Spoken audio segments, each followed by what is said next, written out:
Friends, நம்ம டெய்லியும் நிறைய எமோஷன்ஸ் அண்ட் ஃபீலிங்ஸை கடந்து தான் ஒவ்வொரு நாளையும் கடத்துகிறோம்.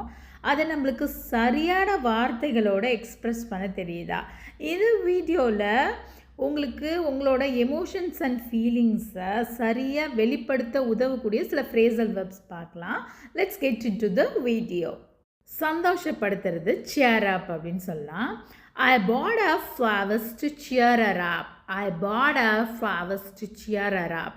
அவளை சந்தோஷப்படுத்துறதுக்காக நான் பூக்கள் வாங்கினேன். உடஞ்சி போயிட்டான் அப்படின்னு சொல்கிறதுக்கு fall apart அப்படின்னு சொல்லலாம். He felt like he was falling apart after the breakup. He felt like he was falling apart after the breakup. breakupக்கு அப்புறம் உடஞ்சி போனதாக ஃபீல் பண்ணான். He felt like. மீண்டு வர்றது, ஒரு பிரச்சனையிலேருந்து மீண்டு வர்றதை கெட் ஓவர் அப்படின்னு சொல்லலாம்.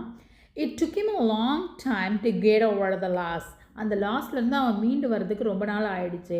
It took him a long time to get over the loss. எதிர்பார்க்கறத லுக்கிங் ஃபார்வர்ட் டு அப்படின்னு சொல்லலாம். She's looking forward to her vacation. வெக்கேஷனுக்காக அவள் எதிர்பார்த்துட்ருக்கா அப்படின்னு சொல்கிறதுக்கு she's looking forward to her vacation.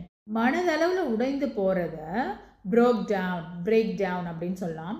He broke down and cried. மனசு உடைஞ்சு அழுவுறத he broke down and cried.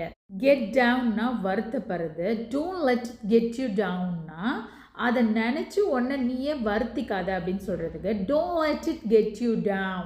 Lighten upனா கலகலப்பாக இருக்கிறது. Come on, lighten up, it's just a joke. இது கலகலப்பாக எடுத்துக்கோ, இது ஒரு ஜோக்கு தான் அப்படின்னு சொல்கிறதுக்கு come on, lighten up, it's just a joke. தைரியமாக இரு அப்படின்னு சொல்கிறதுக்கு take heart, things will get better. எல்லாம் சரியாயிடும், தைரியமாக இரு அப்படின்னு சொல்கிறதுக்கு take heart, things will get better.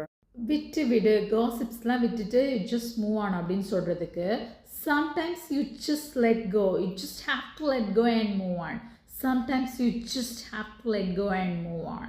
மனம் திறந்து பேசுகிறத ஓப்பன் அப் அப்படின்னு சொல்கிறது. அவள் மனம் திறந்து பேச முடிவு செய்தல் அப்படின்னு சொல்கிறதுக்கு she decided to open up to her friend.